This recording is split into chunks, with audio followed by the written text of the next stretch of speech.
Hi, everybody. I did not preview this one, so there may be some false starts, but I'm going to go as fast as I can, give you some insight. Pause the video, or if you're using an ed puzzle, make sure you answer the question as you go. You might want to pay attention. Which of the following solutions to the equation x plus 10 equals 3? Pretty clear what this one is. They're going to get a little bit harder as we go along. You subtract 10 from both sides, of course, to solve for x. Some people would say it's just as easy to just simply ask the question, what number plus 10 equals negative 3? In this case, of course, we get negative 7. And B, and we can be absolutely sure. And we move on. Long statement with a really short, probably a shorter answer. Anyway, it says she spent $150 for supplies, so I assume that that's the total amount already. So I could probably eliminate these two. I'm not absolutely sure, but probably. It says that she charges $25 for each lawn she mows. And I'm guessing that X is the number of lawns she mows, and that's what it says right there. So 25 is called the slope. For every lawn she mows, her price goes up $25. Jacqueline made $50 after the costs of supply and gas was deducted. Which equation represents this situation where X is the number of lawns Jacqueline mowed during the first week?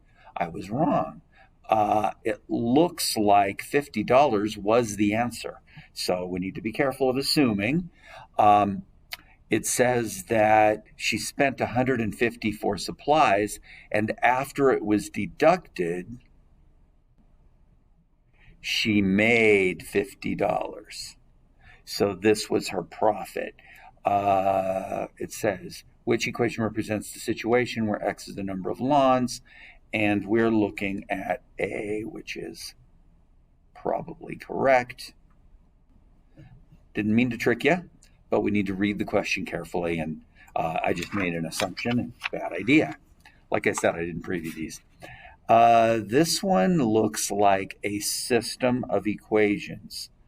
We literally have two lines here. These are linear equations, and they're going to intersect at their intersection. Now, the best way to solve this is to do substitution. I put this equation in for y over here. So I'm going to write 18x plus 25 is equal to negative 14x minus 7.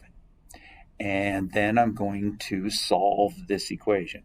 I want to get x's on one side, numbers on the other.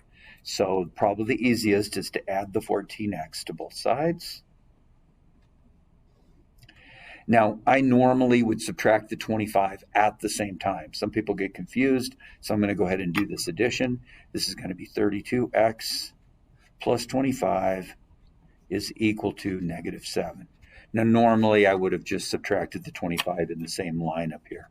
Subtract 25 from both sides, and it sure looks like we get 32x is equal to negative, certainly looks like 32, doesn't it?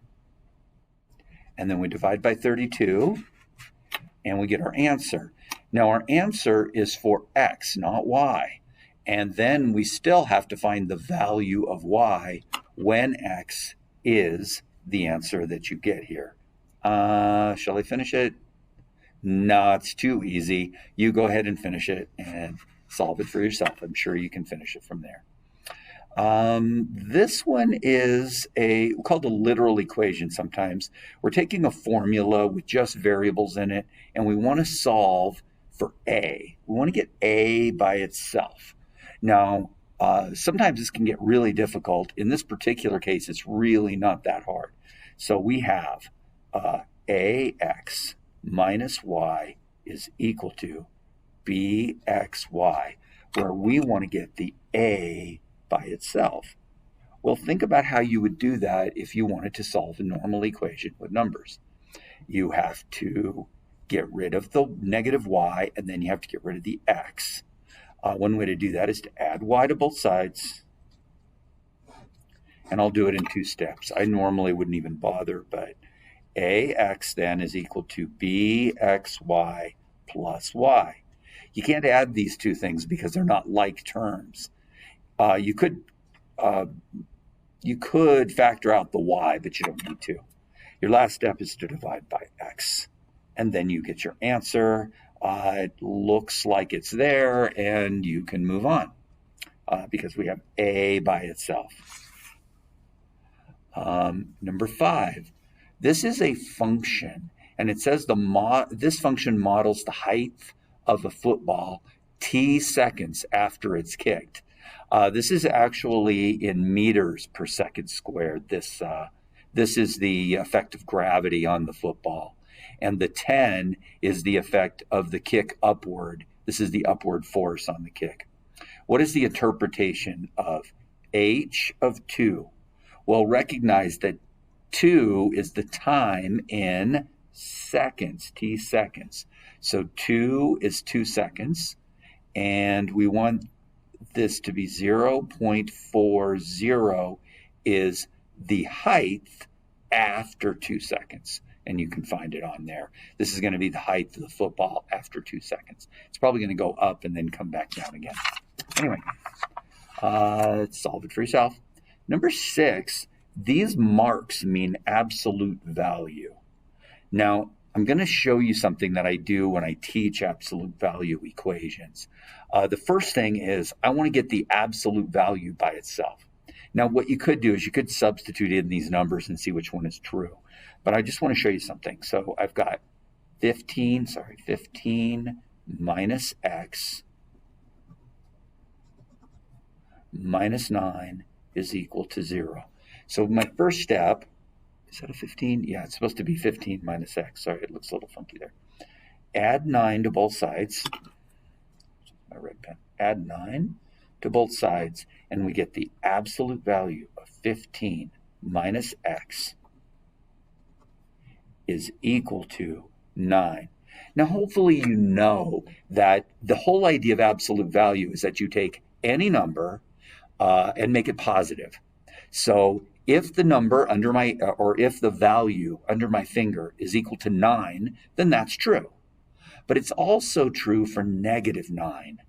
And so whatever's under my finger could be 9, or it could be negative 9. And you need to solve 15 minus x for both parts. 15 minus x could be the positive 9. That would give me 9 for an absolute value. But it could also be that 15 minus x could be negative 9. I guess I'll write it over here. Either one of these could be true. Sorry, got it out of the way here. I need to solve this one for x, and I need to solve this one for x. It's almost easier to just substitute in the numbers and see which one works. But I'm going to go ahead and solve them. You subtract 15 from both sides. Probably easier to add x to both sides. Add x, and then we subtract the 9 to get the x by itself. So 15 minus 9 is 6. That's one of my solutions. Do the same thing with this one and find your other solution. We want the positive 6, so these two are out. You have one more solution. Add the x, and then add the 9 to both sides, and you'll get your answer. Number 7, let's see. I guess I can read it like this. Lucia and John worked together to make 60 paper flowers for a school party. The line shown represents the possible combinations of time in hours spent by Lucia and John to fulfill this task. So in other words, if Lucia worked by herself, it would take her 12 hours to make the 60 flowers.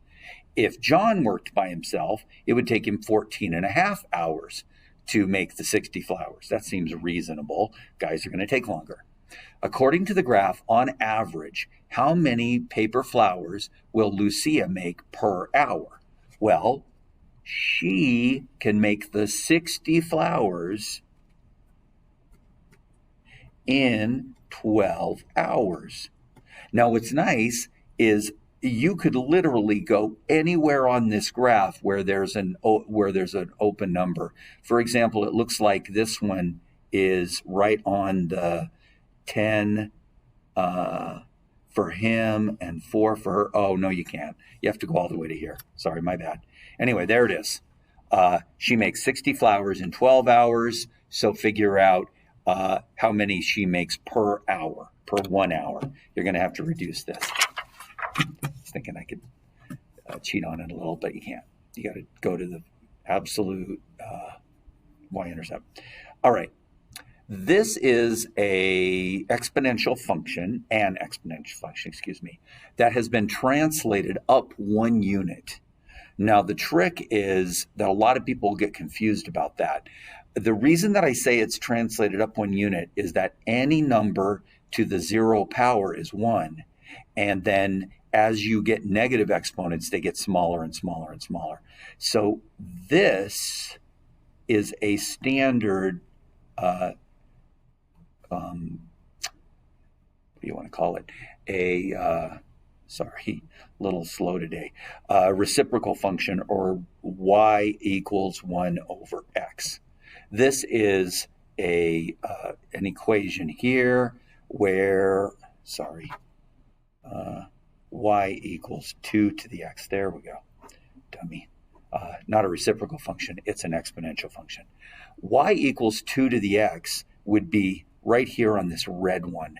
As you can see, x to the 0 power equals 1, x to the first power equals 2, because 2 to the first is 2, and x to the second power equals 4, which I was a little off. I didn't quite get it steep enough here.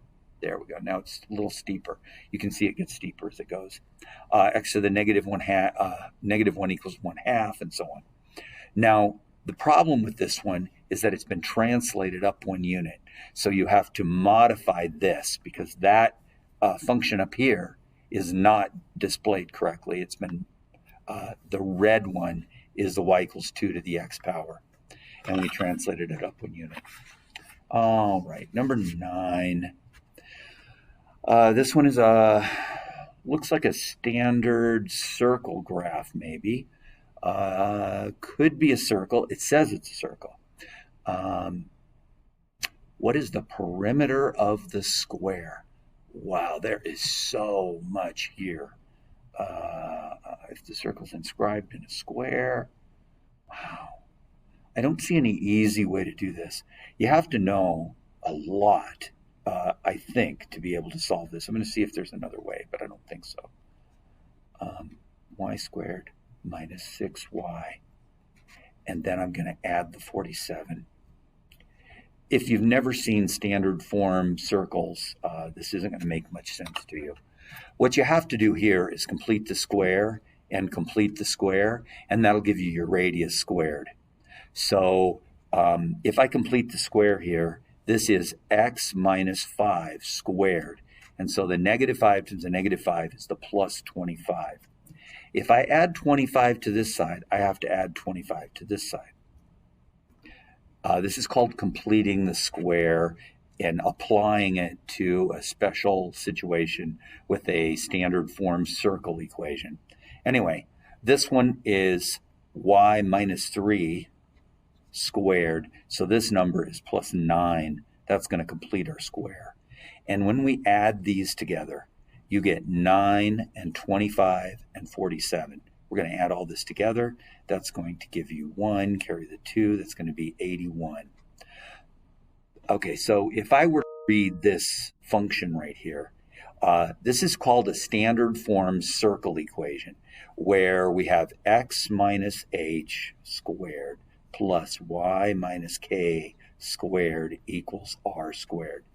R is the radius, k is the y value of the center, and h is the x value of the center. Anyway, it's centered at hk, and it has a radius of r.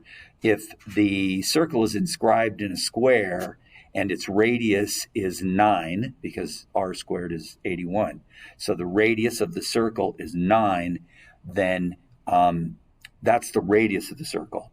It means that if you take a square and you inscribe a circle inside of it with a radius of 9, it's 18 across.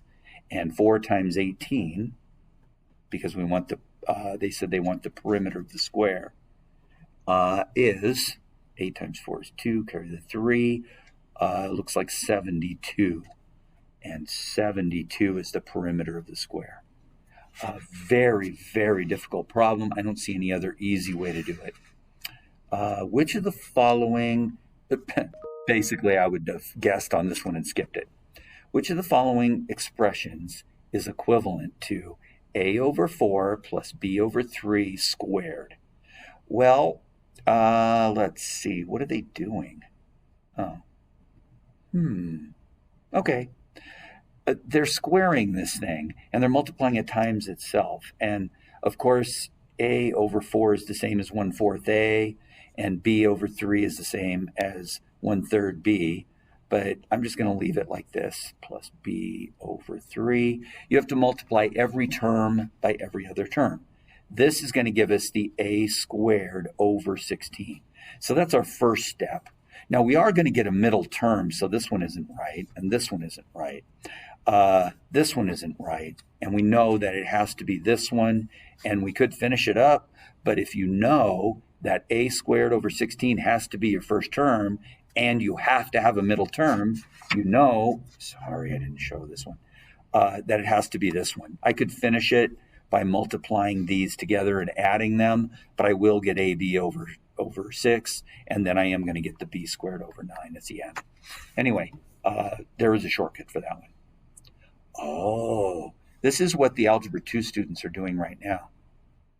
This is a bit like dividing by 5, but you're doing it to the exponents in a way. Now, if you recognize that 32 is 2 to the 5th power, then you can kind of figure this out.